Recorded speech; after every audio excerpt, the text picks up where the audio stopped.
Estou aqui invadindo o canal da Overall mais uma vez para puxar um treino com a nossa professora Ana. E bom, todo mundo fala de quadríceps, glúteo, mas ninguém fala do posterior, né, professora? Verdade, verdade. Poxa, eu vejo que o pessoal dá tanta atenção para quadríceps e glúteo, o posterior ele é bem negligenciado, por isso que poucas pessoas têm um posterior bem desenvolvido, porque geralmente ele é pouco treinado ou as pessoas treinam ele muito mal, né?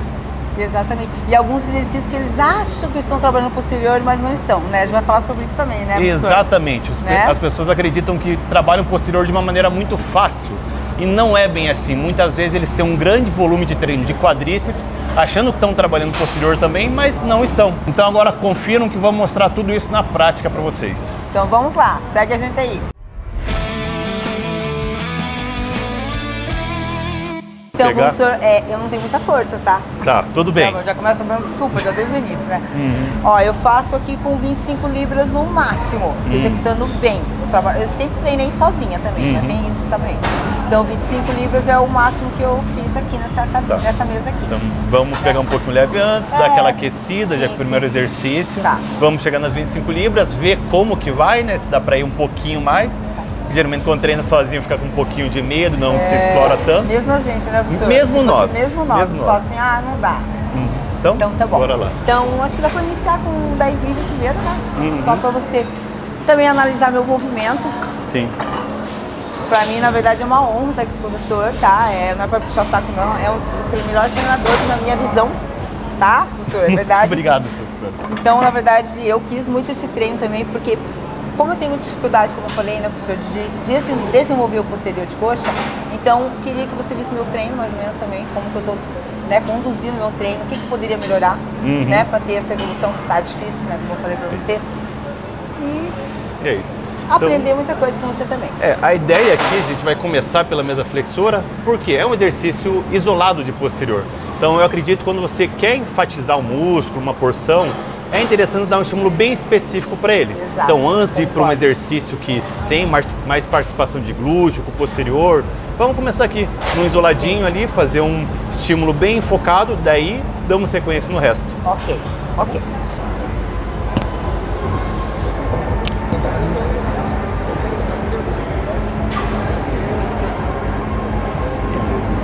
que é bom é sempre aquecer movimento controlado como se fosse uma série já de trabalho. Ok. Já ir se assemelhando ao que vai ser feito. Então faz umas 2 sériezinhas de aquecimento aqui, daí começa a progredir a carga. Perfeito. 25 libras, 10.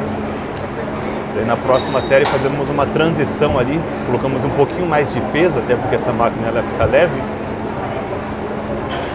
8 a 12 e descansa. Tá? Mais uma lá, tá bom, pode baixar. A execução tá boa, velocidade, cadência. Sim, que é o que você vai levar para execução quando for com peso.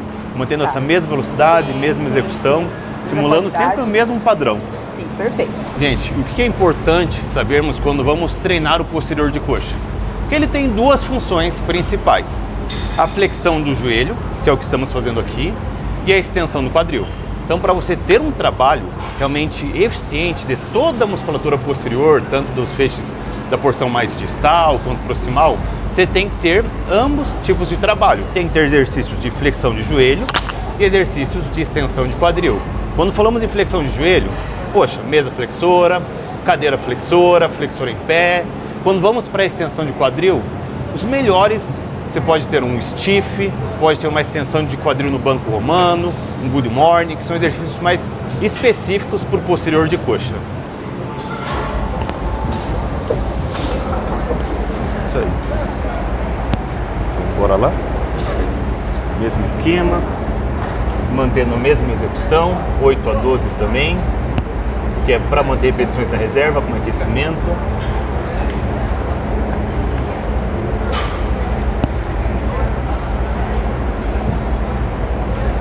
Bora. 7. Mais 3. 1. Vamos. 2. Só mais uma. Aê. Descansou. E um ponto bacana, gente, uma particularidade dessa máquina, como vocês veem que ambos lados eles são separados. Então, dessa forma, você garante que as duas pernas estarão fazendo a mesma força no movimento.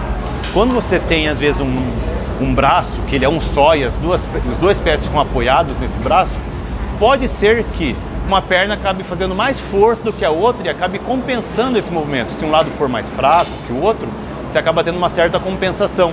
Aqui não, aqui você é obrigado a fazer com a mesma intensidade, o mesmo grau de esforço nos dois músculos, nos dois lados. Então, no caso, professor, quem tem essa, digamos assim, essa diferença, né, de força entre uma perna e outra, essa é uma máquina interessante para se trabalhar, Não, né? extremamente Pensando interessante. assim, né? Até para alguém que, sei lá, está voltando de um pós-cirúrgico, uma lesão, algo assim. Poxa, aqui é uma forma extremamente bacana de se igualar as forças. Porque você acaba tendo uma certa perda de força num lado que foi lesionado. Então aqui você vai garantir que mantenha sempre o mesmo fortalecimento. Sim, sim. Então aqui agora fiz 8, né? 8? Não, foram 10 ali. 10, foi né? mais de... Tá quase. Então vamos quase subir que um eu falhei, pouquinho. na verdade. Vamos subir um pouquinho. E professor, o que você acha de fazer uma mesa flexora com a retroversão pélvica que o pessoal faz às vezes? Joga a bunda para dentro e cola o quadril no banco. O intuito de dificultar o movimento, né? E acaba causando isso mesmo. Você acaba não conseguindo produzir tanta força. E tem que, às vezes, diminuir a carga também para você conseguir executar o movimento completo. Sim. Né? Que eu vejo, você faz isso, você, como falamos antes, você vai quase entrando numa posição de insuficiência, né? Sim. Porque a musculatura fica mais encurtada e um músculo muito encurtado, ele perde sua capacidade de produzir força. Perfeito. Só que você acaba indo mais por esse lado. Você perde capacidade de produzir força, perde trabalho. E a musculatura, ela responde muito bem ao alongamento. Então, se você está trazendo encurtamento, você perde o que chamamos de tensão passiva, que é uma das formas pelas quais você sinaliza a hipertrofia. Então, poxa, se o músculo está encurtado, recebe menos tensão e possivelmente o estímulo hipertrófico dele é menor. Tanto que daí agora você faz uma relação com os estudos da cadeira flexora, que o pessoal já comparou mesa flexora e cadeira flexora. E viu mais hipertrofia onde? Na cadeira. Na cadeira, porque você está com o teu posterior mais alongado. Então, talvez não seja algo interessante fazer aquela retroversão aqui. Você tem que tentar buscar manter o neutro. Exatamente. E daí ainda se se você manter o gera alongamento. no caso dessa retroversão, você tem que baixar a carga.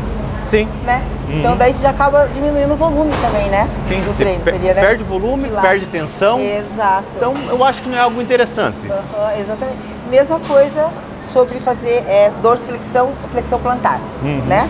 Para poder executar, já isola melhor, porque os gastrocnêmios não vão entrar no movimento, né? Diminui a produção de força deles.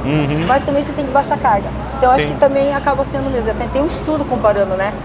Não teve também? Esse eu com não lembro. Dorsiflexão e panflexão. De hipertrofia. Do biceromenal cabeça longa. Talvez tenha tido diferença na hipertrofia do gastrocnêmio. Porque daí ele ficou mais alongado, sofreu mais tensão, pôde participar. Mas para posterior de coxa, não é diferente. Que é o caso aqui, né? Tá, agora a gente colocou então agora colocamos máximo. sua carga de trabalho e vamos fazer uma série válida. Tá. Bora lá. Tá tranquilo. 8 a 12, foi. Bora. Controla bem. Tenta acelerar a subida, mas de uma forma até controlada. Vamos não acelerar demais porque a máquina não permite. Bora. É mais, tá tranquilo. Bora. Mais 3, eu sei que cabem 3 aí. Vamos, 1. Vamos. 2, só mais uma. Bora. Aí, descansou. Eu acho que saia mais uma ou duas, mas vamos deixar pra última. Mas bem curtinha, acho que sairia. Mais curtinha, mas mais curtinha. É isso. Eu falo que eu sofro aqui. Meu Deus. Calma, primeiro exercício. Daí essa seria sua série de trabalho. Agora iniciamos, então. Sim, daí vamos fazer ali 2 séries de trabalho, porque a gente fez uma de aquecimento, uma do que seria feeder, reconhecimento, daí aquela depois caímos na né? de trabalho. Daí essa segunda série que foi de transição, né? Que a gente fez com 20, né? Foi, né? Isso, foi 20. Daí ela já não entra como volume no treino pra você. Na verdade, nesse caso eu já contaria, porque vimos que você chegou um tanto quanto perto da falha com ela. Sim. Então, poxa, viu que ficou difícil, então já dá para contabilizar. Tá. Isso que as pessoas têm muitas dúvidas sobre isso, né? Sim. Se contabiliza ou não. Eu só que nem eu não contabilizo a primeira, claro, no aquecimento ali, você tá bem longe da falha, né? Eu vejo que se está muito longe da falha, não contabiliza. Mas nesse caso que você se aproximou, opa, beleza, gerou tensão suficiente, gerou estímulo, então já podemos colocar como trabalho. O ponto é quando a pessoa vai lá, faz a calibração do peso e faz, não sei, 3 repetições apenas. Opa, então tá muito longe da falha. E talvez ela aguentaria 10, 12. Então, opa, ali não gerou um estímulo tão eficiente para hipertrofia. Então, nesse caso, não precisa contar. Mas se teve uma certa proximidade, eu acredito que de 5, 4 repetições antes da falha, ou de reserva, já dá para começar a contabilizar. Ah, perfeito. Assim mesmo que contabiliza também. Isso aí. É que a maioria das pessoas também pensam, né, professor? Vamos até falar sobre isso. Que acham que a gente tem que chegar à falha em todas as séries. Eu vejo pelos meus alunos. Eles buscam a falha, por exemplo, de consultoria. Buscam a falha desde a primeira série. E não é isso. Sim. Né? Até porque hoje já temos muitas evidências que apontam que você trabalhar ali entre falha ou até 1 ou 2 repetições na reserva, a hipertrofia é praticamente a mesma. Exato. Então, o que você tem que levar em consideração? Opa, mas se a falha trouxer um pouquinho mais de hipertrofia, então, será que eu tenho que abandonar ou não? Deixa ela para a última série. Exato. Porque a falha ela também gera mais fadiga. E daí quando você vai por esse lado de desempenho no treino, progressão de carga, de volume total, talvez não seja interessante falhar em todas. Por quê? Por gerar mais fadiga, você acaba perdendo mais força nas séries seguintes e perdendo mais repetições. Então, o teu trabalho total ele é reduzido. Exatamente. Então, você pode limitar a falha para a última série, que daí não vai gerar tanta fadiga dessa forma. E, opa, se ela tiver algum efeitinho extra, você já vai colher. Exatamente. Igual também os métodos, né, professor? Os métodos que as pessoas já começam a utilizar lá desde o início. É drop set, é rest pause, isso.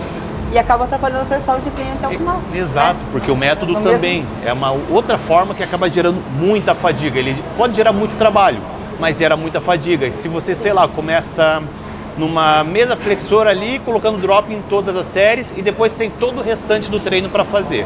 Você vai conseguir executar direito o resto? Com certeza não. Não. A capacidade de carga vai cair, a capacidade de repetições vão cair. E sabemos que isso é algo muito importante para a hipertrofia. Então, a capacidade de carga e de repetições e de peso total. Então, se você sacrificar isso, talvez assim no curto prazo não dê tanta diferença, mas no médio e longo prazo isso aí vai dar diferença. Com certeza. Quantas forem? Fez 10 na outra? 10, então, no mínimo 10. Bora. 1, controla a descida. 2, bora. 3, continua. Tá tranquilo. 4, bora. 5, continua, vamos. 6, 7, ainda tem. Vamos. 8, dando bem pouco. 9, mais 2. Bora. Sozinha, vamos. Mais uma. Aí. Ai, Jesus amado. Como vocês veem, a ajuda entrou só quando ela já não estava mais conseguindo fazer. Então, quando ela realmente estava falhando, a ajuda entrou de leve. Por quê? Eu acredito que a pessoa tem que fazer o máximo trabalho possível por conta antes de receber o auxílio. Eu vejo, às vezes, o pessoal vai ajudar desde a primeira repetição. Sim, sim. Não tem sentido. Quando você ajuda, você acaba tirando carga dessa pessoa, então seria mais interessante você reduzir o peso para casar a capacidade de força dela com as repetições que serão propostas. Daí sim se tornaria até mais seguro, que às vezes quando você chega na ajuda ali, pode perder um pouquinho da segurança, porque quando vai descer uma negativa ou algo assim, a musculatura dela não sustenta e pode ter uma lesão. Então é mais interessante isso, você ter uma carga condizente com as repetições que sairão. Daí você só vai chegar para ajudar ali para tirar 1, 2, 3 repetições a mais, né? Com certeza. Mas o começo do trabalho tem que ser sempre sozinho. E também, ajuda só na última. Para você, professor, a falha seria quando você não consegue mais produzir, digamos assim, a contração, né? Nesse caso aqui, a concêntrica, ou você acha que quando começa a perder muita qualidade de movimento, compensando? Então, a partir do momento que você tem que descaracterizar o movimento para conseguir, descaracterizar a execução para conseguir mover a carga, aí já entrou a falha. Porque o que se chama é a falha técnica. Se você começa a ter que roubar ou algo assim, significa que aquele teu músculo, ele não consegue produzir força suficiente para vencer a resistência. Então, ali ele já falhou. Então, quando você começa a roubar, você já está indo além da falha. E daí a gente começa a fazer uma inclinação pélvica, no caso, na anteversão, subir o quadril para poder executar, né? Sim. Tudo isso já, no caso, já se instaurou. Exato. A falha, né? E no caso, por que você sobe o quadril? Porque você acaba alongando um pouco mais o posterior, você aumenta a capacidade dele de produzir força. Então, na execução padrão, você já falhou. Exatamente. E pode também ser encurtamento no reto femoral, no flexor de quadril nesse caso, né? A pessoa que levanta o quadril, às vezes pode liberar ali. Só que Pode isso aí também, ocorre né? mais já no começo. Já não, esse aí. No meu Isso. caso, assim, é porque eu fui perdendo a força e eu vou começando a levantar o quadril. Mas a pessoa que já inicia um movimento assim é porque alguma coisa pode estar limitando o movimento, né? Sim, perfeito. Por quê? Para que você faça a tua flexão do joelho, o que está acontecendo? O teu reto femoral aqui da frente, ele está se alongando. E o seu reto femoral, ele vem aqui de cima, ele vem aqui do teu quadril. Se ele está encurtado, o que acontece? Você vai fazer flexão do joelho, vai começar a alongar o reto femoral, e se ele não tem capacidade suficiente de se alongar e gerar flexão para que você faça a flexão, a tua pelve vai inclinar. Por quê? Para compensar a falta de mobilidade do reto femoral. Aqui é isso tá bom? E às vezes fraqueza do abdômen, né? Ou também. As duas Verdade, coisas. ou As duas coisas. Verdade. Aqui tá bom, professor. Aqui vamos pro próximo. Nosso próximo exercício é o leg press com os pés altos, pro posterior. É isso que eu queria fazer. Nossa, isso aí que eu tava precisando fazer. Explico, gente. O stiff lá no leg. Gente, agora explicar para vocês que foi ironia, tá? Esquece esse papo de pés altos no leg press para trabalhar o teu posterior de coxa. Por quê? O que acontece? Posiciona os pés lá um pouquinho, professor. Seu posterior de coxa, ele é um músculo biarticular, certo? Então, ele cruza tanto a tua articulação no quadril quanto a sua articulação no joelho. Então, com isso, ele é um músculo que ele necessita que você tenha uma das duas articulações estáveis para que você consiga gerar movimento. Quando você faz um leg press, por exemplo, o que ocorre? Você faz a extensão do quadril. Beleza, é um trabalho que o posterior de coxa faz. Porém, você faz também a extensão do joelho. O que ocorre? Um músculo, para que ele consiga participar do movimento, ele tem que passar por um ciclo de alongamento e contração. Quando você faz um leg press, um agachamento, um afundo ou algo assim, o que acontece? Por mais que você esteja gerando movimento a nível do quadril, você está alongando essa musculatura ao nível do joelho. Então, o comprimento efetivo do posterior de coxa, ele não muda, então ele não gera trabalho. Já temos muitos estudos hoje que avaliaram que o posterior de coxa não sofre hipertrofia em agachamentos. E o mesmo pode-se dizer em leg press e outros exercícios desse tipo de padrão de movimento. Então, você nunca vai ter um trabalho eficiente no leg press para o posterior de coxa, mesmo que coloque os pés acima, ele não vai entrar no movimento. Eu estava falando com o professor que geralmente eu tiro a barra de cima, né? Então hoje a gente vai... desculpa. Tudo bem, acontece. A gente vai tirar aqui de baixo. O Rodrigo acha que seria o mais correto, O que né? eu acho interessante? Quando você tira de baixo, você já entra no exercício, prepara a tua base, já deixa tudo 100% alinhado. Daí você só executa. Então, poxa, você vai ter o peso ali todo desde o começo. Quando você tira de cima, o que acontece? Você vai tirar a barra, vai vir para trás e vai ficar se arrumando. Para você encontrar a tua melhor posição possível, tendo que segurar um peso alto, é um pouquinho mais difícil. Então, eu acredito que por questão de simetria, segurança e uma base mais estável, pode ser mais interessante tirar de baixo, porque daí você já tira da posição ideal. Tá. Vou começar a treinar assim, então. Só arrumar a barra. Não. Como que você quer a base? Isso é o que eu vejo, né, professor? Sim, então, sim. Como que você quer a base? Pensando em stiff, nós temos algumas evidências que apontam que o stiff mais abduzido acaba trazendo um trabalho maior de glúteos. Tá? Adutor também, né? Adutor também, então, porque você tem um alinhamento melhor das fibras do glúteo e também tem um certo torque de adução. Então, se queremos enfatizar mais o posterior de coxa, eu acredito que a execução padrão, com os pés um pouco mais paralelos, é mais interessante. Eu faço sempre assim, mais ou menos largura do quadril, paralelo. O que eu vejo que a distância, ela também é algo muito individual. Porque, você tem que fazer sempre com os pés próximos, sempre com os pés afastados.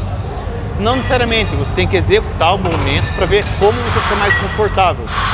Por quê? A conformação do fêmur, de pessoa para pessoa, ela muda. Tanto a conformação do fêmur, como a conformação deste fêmur em relação ao quadril. Sim. Que tem o que chamamos de pessoas com o quadril em anteroversão e o quadril em retroversão. Não a pelve, é a formação do quadril mesmo.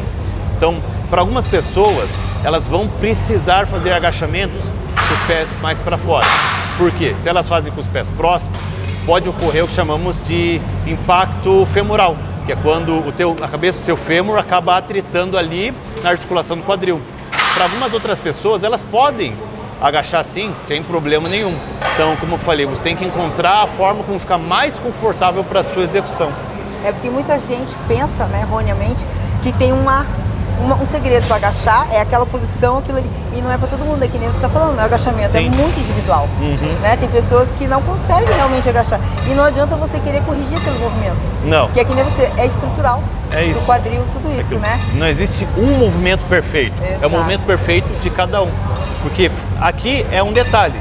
Agora pensa, tem também a proporção do seu fêmur, com a proporção do seu tronco, com a proporção da sua tíbia. Então, no agachamento isso influi mais.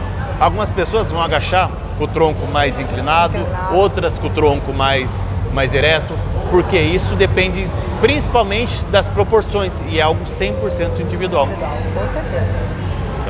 Então vamos lá. Bora lá. Dessa forma, como eu comentei com você, pode tirar o primeiro movimento como se fosse um terra, por segurança, daí entra no stiff. Ok. Tá bom? Isso aí, stiff, quadril para trás, desce até onde sente que a lombar sustenta e sobe. Um erro bem comum, gente, que o pessoal comete no stiff é: vou fazer o stiff, vou ir lá embaixo. Só que a pessoa não tem flexibilidade para isso. E o que acontece? Ele pensa, vou trabalhar mais uma posterior se eu for lá embaixo. Só que não. Quando a pessoa não tem flexibilidade, o que acontece? Ela vai descer, descer, descer, descer. Vai ter um momento ao qual o posterior não vai mais alongar. Ela vai compensar trazendo o movimento em cima da coluna. Então esse movimento da coluna não vai trazer mais trabalho do posterior. Só vai trazer um outro segmento. Pode descansar, professora? É que minha mão começou a soltar os dedinhos. Aqui estamos aquecendo ainda. Então isso você tem que levar em consideração também. A amplitude, ela é individual e também ela depende da flexibilidade de cada um. Pode ser que inicialmente o seu stiff ele seja um pouco mais limitado. Então, conforme você vai alongando o seu posterior com o passar do tempo, você vai conseguindo descer cada vez mais. Não adianta você pegar alguém que é encurtado e querer que ele consiga fazer um stiff com amplitude muito grande, que vá lá embaixo. Essa pessoa não vai conseguir. Ela vai acabar perdendo a execução ideal, vai compensar com a coluna e pode, com o passar do tempo, ter alguma lesão na região lombar. E muitas vezes por esse motivo que eles eu sinto muita dor na lombar. Porque, na verdade, está fazendo uma flexão de coluna para poder conseguir chegar até mais, digamos assim, uma amplitude maior. Sim, né? Como eu falei, ela acha que está trabalhando mais, mas não está. Se ela respeitasse a amplitude ideal dela, o trabalho do posterior ia ser o mesmo.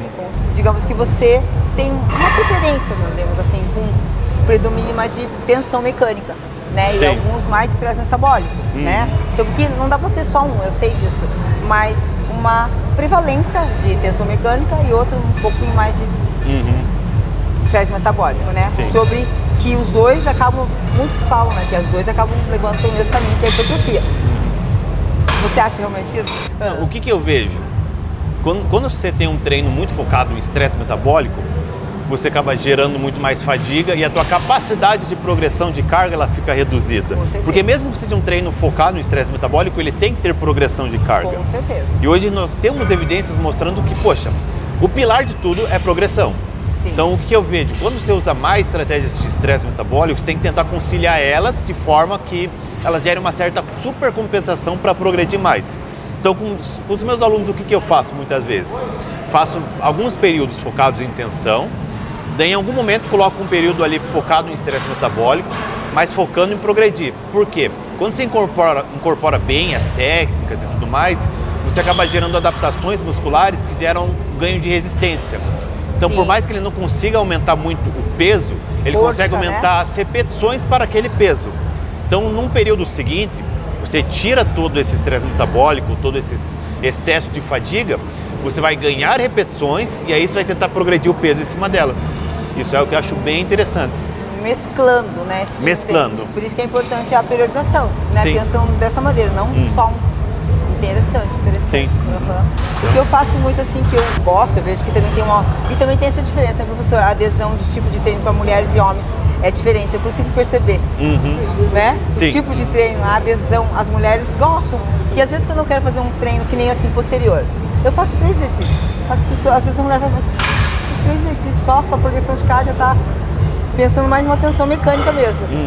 E às vezes, mas não tem nenhum bloco, não vai ter nenhum conjugado, né? Assim, eu percebo que elas sentem essa, Sente essa tem falta. dificuldade de entender isso. É que eu vejo que, poxa, quando você olha para a grande mídia, pro pessoal do bodybuilding, maromba, sempre venderam isso.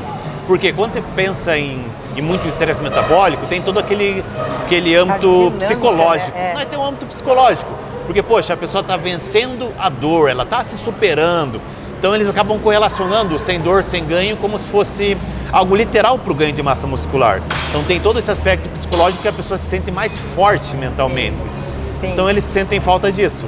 Quando é um treino só focado em tensão mecânica, progressão de carga, ele pode ser um treino chato. Parece ser chato. É um treino mais chato porque é um treino sistemático. Sim. Então vamos lá. Então, já aumentaram aqui, ó. Vamos lá. Agora com o strapzinho, né, professora? Posso usar, né? Pode usar o strap, né? Vamos lá. Primeira repetição ela tira como se fosse um terra por questão de segurança, mas dela já entra na postura ideal. Foi? Tranquilo, professora. Vamos tentar tirar umas 8 aí que eu sei que vai. Desce controlado até onde 10, sobe. 2. Tranquilo. 3. Bora. 4. Foca em tentar acelerar a subida, produzir força para subir. 6. Mais uma, vamos. Aí, descansou, vamos guardar para a última. Um ponto importante, gente, quando você vai trabalhar com mais intensidade, mais carga, que é fundamental, e eu vejo que é um fator decisivo, é você mentalizar em acelerar a subida. Por quê? Quando você tenta imprimir aceleração, tenta imprimir mais força para subir, você automaticamente vai aumentar o teu recrutamento motor. Você vai trazer mais unidades motoras para o trabalho. Então você vai ter mais fibras trabalhando e você vai conseguir produzir mais força. Então essa intenção de acelerar o movimento na fase concêntrica, quando trabalha pesado, é algo que faz toda a diferença. Às vezes o pessoal vai fazer a concêntrica muito controladinho para subir. E o que ocorre? Você acaba reduzindo o seu recrutamento motor e você fica um pouco mais fraco. Então você não vai vencer aquela sobrecarga. Então é importante tentar acelerar a subida. E fora que o stiff também é um exercício predominantemente excêntrico, né? Sim. Então a excêntrica que é importante desse movimento, na verdade, né? Porque o stiff, você está ali fazendo um trabalho onde você vai alongar muito a musculatura do posterior, tem muita tensão passiva. Então isso é algo importante que a professora falou, que às vezes eu vejo o pessoal está fazendo a excêntrica acelerada, rápida, despencando. Não, isso nunca pode ser feito, principalmente no stiff. A excêntrica tem que ser controlada para que ela consiga colher toda aquela tensão de alongamento, para daí na fase que ela vai subir, ela tenta acelerar. Você viu que a perna ficou tremenda? Já começou a sentir ali, já começou a... perninha começou. Por isso que eu tenho dificuldade de acelerar na concêntrica ali, né? Subindo. Porque como a minha perna ela fica meio... me dá um medo, Não, eu vejo tanto uma questão, isso que eu falei, eu vejo também uma questão prática no meu treino. Quando eu ia fazer um terra ali com uma carga X, se eu fosse sem essa intenção de acelerar no arranque, eu não conseguia tirar o peso. Mas se eu fosse com a intenção de vou acelerar, tirava o peso com muito mais facilidade. Faz muita diferença esse controle neural. E ó, gente, pessoal às vezes tem muita dúvida se deve ou não usar strap. O strap, para mim, ele é uma ferramenta válida. E quando que você entra com o strap? Quando a sua pegada, ela não sustenta a carga. Então, se a pegada acaba sendo um fator limitante, o que vai acontecer? O posterior de coxa dela, o glúteo vão ter muita força, o antebraço não. Então, o estímulo acaba falhando pelo antebraço. Então, com isso, ela não consegue direcionar a carga para o posterior, para o glúteo, não consegue dar um estímulo hipertrófico suficiente, porque ela ficou muito longe da capacidade dessa musculatura, porque o antebraço limitou. E quando você olha para o treinamento feminino ainda por cima, né? Mulheres elas não têm só menos pegada na mão. Geralmente elas têm mãos menores. E quando tua mão é menor, os dedos são menores, a sua capacidade de pegada também é menor. Não é só a força muscular, mas uma questão física. Então, Perfeito. é extremamente válido para extrair a máxima performance. Perfeito. Bora lá? Bora, quantas forem, professora? Quantas forem? Quantas forem. Entrou no terra, posicionou, base estável, abriu o peito e vai. Bora. Arrancou. Isso aí, desce controlado, controlado, acelera. Isso. Controlado, controlado, desceu. Boa, professora. Vamos. 3. Bora. Firma. Firma, estabiliza e vai. 4. Firma, estabiliza e vai. Vamos. 5. Vai mais. Eu sei que vai, professora. Bora. 6. Mais 2 pelo menos. Eu sei que tem. Aí. Vamos. Sobe. Aí. Mais uma se for. Bora. Aí. Muito bom, professora. Última, vamos. Mais uma? Vai, eu sei que vai. Bora. Eu senti que vai. Se for mais uma. Vai, vai que você tem força. Bora. Aí tá bom. Agora paramos por segurança. As perninhas parece que vai quebrar. Começou a querer dar uma falseada ali, vai, não vai, mas ia. Mas estava indo. Então, gente, como eu falei lá no começo, as pessoas treinam muito mal o posterior e elas também negligenciam muito o treino de posterior. Porque o que acontece? Algo padrão que eu vejo das pessoas que vêm treinar comigo. Ele faz um agachamento, um leg press, uma extensora, ele faz uma mesa flexora. Uma. Então essa pessoa está fazendo 3 exercícios para quadríceps e um exercício para posterior. E essa pessoa, ela geralmente comete o erro que eu comentei lá do leg press, porque ela acha que leg press, agachamento também trabalham posterior, mas não trabalham. Então ela acaba fazendo 3 para 1. Dessa forma, ela tem uma grande desproporção no volume de trabalho. Assim, ela vai desenvolver um grande quadríceps e o posterior, ele mal vai sair do lugar, porque o volume de trabalho do posterior acaba sendo muito baixo.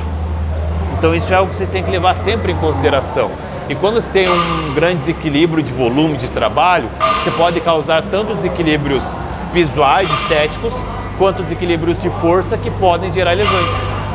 Então não é só estética, né, professor? É funcional também, né? Funcional. Essa que nem a gente chama de razão que, por exemplo, geralmente o quadríceps é mais forte. Sim. Mas ele não pode ser tão mais forte. Exato. Né? Porque o posterior desacelera muitos movimentos. Sim. Não é verdade? Ele é aquilo, um é meio que contrabalanço do outro. Então, se o posterior é muito fraco, ele vai muitas vezes se lesionar em momentos Exato. de quadríceps, se ele não conseguir ter força para desacelerar o movimento. Então, por exemplo, hoje, estamos fazendo 4 exercícios específicos para o posterior de coxa. Exatamente. Então, se não for assim, ele não vai desenvolver. Tem que ter especificidade do trabalho. E igual você falou também no início, né, professor? Exercícios com predominância excêntrica ali, né? Com quadril, né? Que Sim. seria a articulação do quadril, e flexor de joelho, né? São trabalhos também distintos, né? Isso. Que trabalham de maneiras diferentes para compor um bom treino de posterior. Exato. Né? E às vezes a pessoa faz só, que nem você falou, um flexor e acabou. Sim. Não faz stiff, não faz um good morning, não faz, né? Assim, acaba sendo limitado. É a mesma coisa, eu posso traçar um paralelo com o treino de quadríceps, se a pessoa só faz agachamento e leg press e não faz uma cadeira extensora. Por quê? A extensora, ela é a única que vai trabalhar o reto femoral.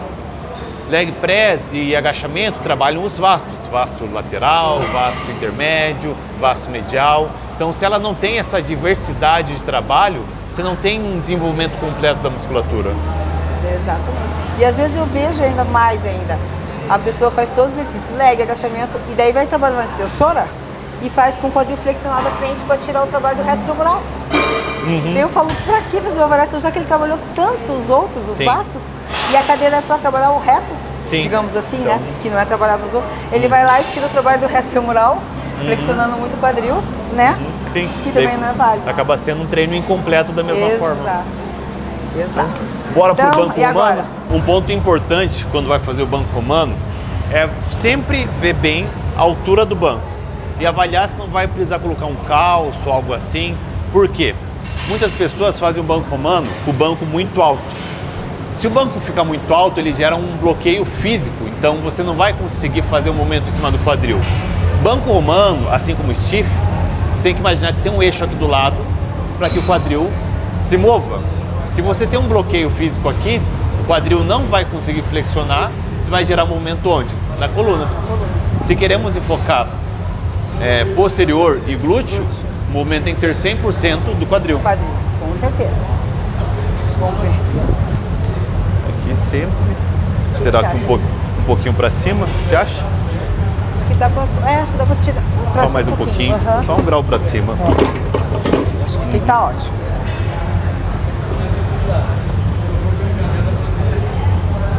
Aí. Os pés, sim. E a abdução também? Vamos manter os pés neutros tá. mesmo. Apoia lá atrás, pés neutros e vai. Como eu falei aqui, ó, pode descer, professora. Ela tem espaço para que o tronco desça e não fique limitando o tronco. O quadril consegue trabalhar. Primeira série sem peso, mais um aquecimento mesmo. Posicionamento dos pés igual o stiff, eles estão neutros. Ela poderia pegar os pés e manter eles rotacionados um pouquinho para fora, abduzidos. Dessa forma, e aumentar um pouco o trabalho de glúteo. Não vai tirar muito trabalho de posterior, mas se eu quero enfatizar, o ideal é manter o alinhamento. Fazemos ali 8 a 12, descansa.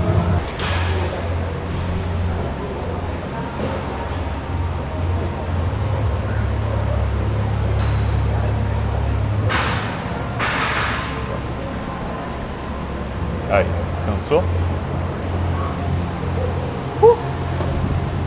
E aqui o banco romano, ele é um exercício que ele é muito semelhante com o stiff. Como vocês podem ver, é um momento de extensão de quadril. Só que o que faz de diferente daqui para o stiff? No stiff, eu tenho um padrão de força diferente do banco romano. No stiff, essa força, ela é maior aqui embaixo, pela questão de braço de resistência, ou seja, a maior dificuldade do stiff é embaixo.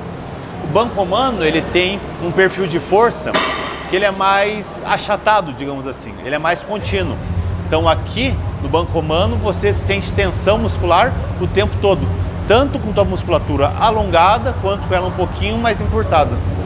Digamos que ele tem torque durante todo o movimento. Exatamente. Né? Diferente do stiff, O torque acaba sendo bem contínuo aqui. No stiff, ele é alto quando você está lá embaixo e quando você está aqui em cima, o torque é quase zero.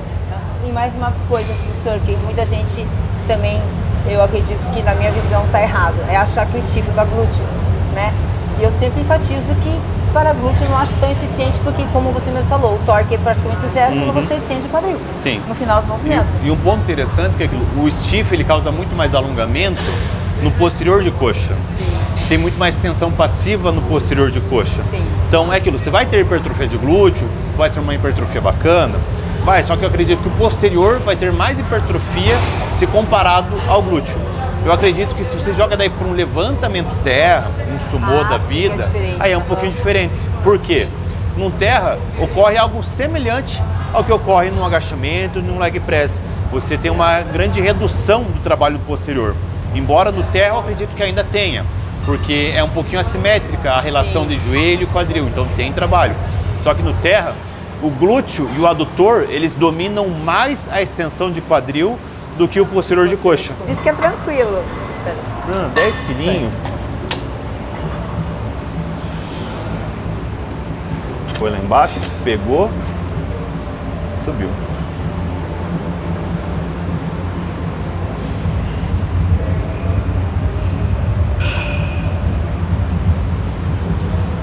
Acelera também na subida? Sim, professor? tenta acelerar, mas de forma um pouquinho controlada, assim, 1 segundo e meio para subir. Aí, vamos manter 8 a 12.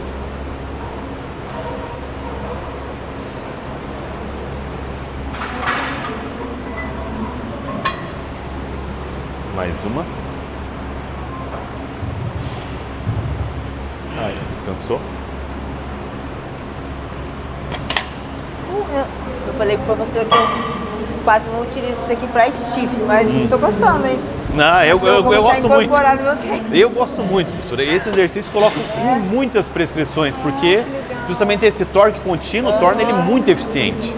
Muito Daí eficiente. você não acha redundante fazer o stiff normal com esse aqui? Não. Não, Então, porque, como tem falei, essas... por eles trabalharem em curvas de forças distintas, eu vejo que eles são complementares. É igual você fazer uma mesa flexora e uma cadeira flexora. Sim, que são complementares. Perfeito. Porque tem um ponto interessante, gente, que não se fala muito, mas que você, na sua musculatura, quando você tem um músculo biarticular, você vai ter alguns sarcômeros, algumas porções ali do músculo, que elas são, no músculo biarticular, que elas são do meio para o final, e outras que são do começo para o meio. Então você tem porções específicas para fazer a flexão do joelho e outras específicas para fazer a extensão do quadril. Daí, claro que tem também porções que são completas, que fazem tanto a extensão do quadril quanto a flexão do joelho. Então, e quando você trabalha com essa forma específica, você consegue, trabalhar as porções mais distais e as porções mais proximais. Perfeito. Então, por isso que se complementam, né? Parece que o stiff, o semi-membranoso e a cabeça longa do bicefemoral parece que tem mais sensibilidade ao stiff do que ao o estiramento serpentinoso e a cabeça curta. Parece, né? Sim. De acordo com alguns estudos assim. Então aí entra, é tudo complementar, né? Exatamente. Então nessa última vamos quantas forem daí? Quantas Dá? forem? 3. 3. A mesma carga? Bora lá, professora? Bora. Quantas forem? Desceu lá e foi. Isso aí. Desceu. Subiu. Bora. Isso. Desce controladinho e sobe. 3, ótimo. Mas não despenca no final. É só na hora de subir que acelera. 4. Bora. 5. Cabe mais. Cabe mais. Vamos. 6. Continua. Continua. 7. Continua. Vamos. 8. Vamos. Sei que cabe. Bora. 9. Acelera um pouquinho. Controla um pouquinho menos a descida. Vai. Acelera um pouco. Isso. Sobe. Vamos. Mais 3. Bora. 3. Vamos. 2. Mais uma. Bora. Aí. Ai, Jesus amado. Aí. Agora fechamos o banco romano, mas temos mais um, né? Ai, tem. Para finalizar. Temos. Eu gosto de tirar isso daqui para executar. Ah, você quer tirar, né? Que aí ele não limita, né? Bora. Ótimo, ó. Tranquilo. Primeira sériezinha, só pra gente sentir a carga, que essa máquina é um pouquinho diferente. Mesmo esquema, 8 a 12. 8 a 12 mantendo a reserva.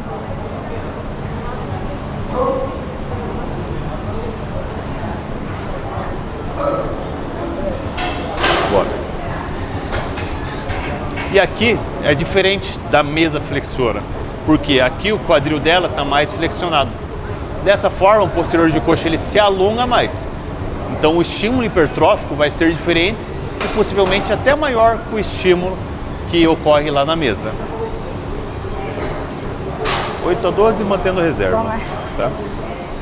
Daí na próxima vamos ajustar esse peso. E tem mais um estudo, né, professor? Que eles compararam, a gente até conversando esses dias, né? Sobre o tronco inclinado à frente, comparado com a flexão nórdica, né? Ah, e também sim. trouxe um resultado melhor para a hipertrofia, comparando-se os dois, Sim. né?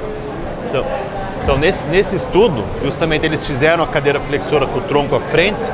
Dessa forma eles aumentaram a flexão de quadril, então alongou mais ainda o posterior, trouxe mais hipertrofia. Eles fizeram uma relação ali com a flexão nórdica, né? Eles compararam para ver qual hipertrofiava mais. E eles viram que para vários músculos do posterior de coxa, a inclinação à frente trouxe mais hipertrofia, mas teve algumas porções específicas que a flexão nórdica trouxe mais hipertrofia, né? Agora, de cabeça, não lembro quais foram, Também não mas vi teve uma no pequena fundo. diferença na hipertrofia regional. Você viu como é diferente, né? Não quer dizer que você tem que deixar de fazer esse exercício porque compararam, né? Sim. Então, aham. por isso aí, né? Como falei, os exercícios, eles não são excludentes, eles são complementares. Todo exercício vai acabar trazendo um complemento que o outro não tem. Por isso que o pessoal às vezes tem toda essa neurose de exercícios redundantes. Se você tem algumas pequenas diferenças, você também vai ter uma pequena diferença na sinalização hipertrófica. Sim. Então, para que você tenha realmente um desenvolvimento muscular global, você tem que trabalhar com exercícios variados, mesmo que eles sejam em alguns pontos um pouco semelhantes. Como eu falei, a cadeira flexora e a mesa, ou a flexão nórdica, que teoricamente ela é dominante de flexão do joelho, e uma cadeira, porque são movimentos um pouco parecidos em alguns aspectos, mas complementares em outros. Sim, com certeza. Controla, flexiona. 2. Bora. 3. Bora.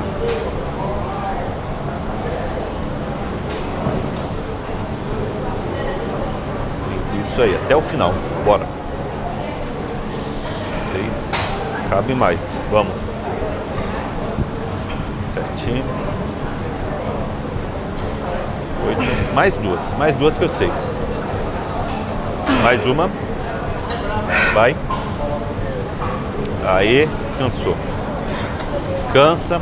Também estamos na sua carga ideal de trabalho. Daí na próxima série vamos o que for. Que eu sei que tinha mais algumas ali ainda. Agora, aqui, né? Acho que mais umas 2, talvez. E por exemplo, último exercício do treino, finalizando. Aqui poderia ser uma hora interessante se eu quisesse utilizar algum método. Sim. Porque eu não teria muita coisa para fazer depois. Então, mesmo que eu traga a máxima de fadiga que for nesse exercício, não será negativo, porque depois eu não tenho o que fazer. verdade. Ela não vai se transferir para o próximo exercício. Sim. Então, por que não fazer um método aqui, Ixi, professor? Maria. Já entendi a deixa. Já entendeu, né? Já entendi a deixa. Por que você está falando disso? Porque a gente vai fazer só isso. Entendi. O que quer dizer com isso? Como comentamos, finalizando aqui o exercício, deixamos tudo preparado para o método de finalização. Pode começar, professor. Surpresa, né? Bora. Vamos. Vamos fazer quantas repetições ela conseguir nessa série para daí utilizar o método.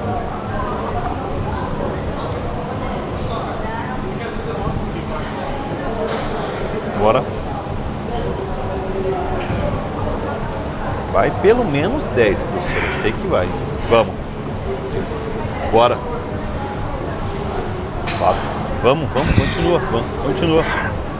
7. Vai mais, bora. 8. Mais 2, bora. Mais uma. Continua, vai. Ai, meu Deus. Vamos. 2, vamos, professora. 3. Vai. 4. Vai. Continua, vamos. Vai. Bora. 1. Vai. Tem mais coisa aqui. Bora. Bora. Aí. 4. 3. 2, mais uma. Aí. Meu Deu. Deus. Tá bom. Aqui, essa finalização foi um oferecimento das alunas da professora que muito pediram que eu deixasse um lembrete para ela finalizar o treino, né? Eu estava andando por aqui, escutei várias pedindo e tal, lembrando o que ela faz. Acaba com ela, essas minhas alunas. E aquilo, nós fizemos 3 drops no exercício. Então, o nível de fadiga que ela vai sair daqui é extremamente alto. Para fazer outro exercício, ela não ia conseguir fazer muito bem, não ia conseguir desempenhar. Então, para finalização, é extremamente Excelente, válido. né? Eu gosto de drop para o final do treino. Se for utilizar o drop, é para o final. Quando olhamos para evidências, o que tem de evidência hoje? Que o drop é uma técnica interessante para aumentar a resistência muscular localizada. Ou seja, para aumentar quantas repetições você consegue fazer com aquela determinada carga. Então, você fazer alguns períodos ali, utilizando um drop ou outro, vai transferir para um outro período quando você não tiver drop. Você vai conseguir fazer mais repetições com a mesma carga, Perfeito. com menos fadiga. E é como eu falei, você vai jogando com as variáveis para otimizar a progressão de carga. Uma aula, né, pessoal? Viu? Então, é isso. Essa pessoa certa aqui, ó. Espero que Mas- tenha trazido boas informações Com para o nosso certeza. treino de posterior. Com certeza, eu vou fazer até umas modificações no meu. Né? Como que você acha, sincero, no seu, como eu treino? Assim, execução, qualidade de movimento. A execução não tenho o que falar. A execução é excelente. O que eu vejo é que às vezes você começa a se limitar um pouco. Você pode ir um pouquinho mais, mas você meio que quer parar antes. Ou seja, isso mostra que ela pode ou fazer mais repetições ou aumentar o peso para Perfeito. alguns exercícios, fazer para alguns mesmas momentos. repetições, só que aumentar. Então isso faz com que a tua progressão de cargas fique limitado. Porque você sempre acaba ficando bem abaixo não, mas um tanto abaixo daquilo que você pode. Então talvez você demore muito mais para progredir a carga do que poderia. É aquilo, beleza, às vezes é uma questão de segurança e tal, mas também limita o teu progresso. Mas às vezes é aqui, né, professor? Aham. Às vezes é a mente da gente que sabota, fala, não, acho que não dá mais. Mas sempre dá. Né? Sempre Nem dá. foi mais uma repetição. Mas muito obrigado, professor. Eu que agradeço, Obrigada, professora. Verdade, foi Agradeço uma aula. o espaço, como falei, espero que tenham gostado e aproveitem as dicas. Com certeza. E até mais. E se inscrevam, né, gente? Com certeza.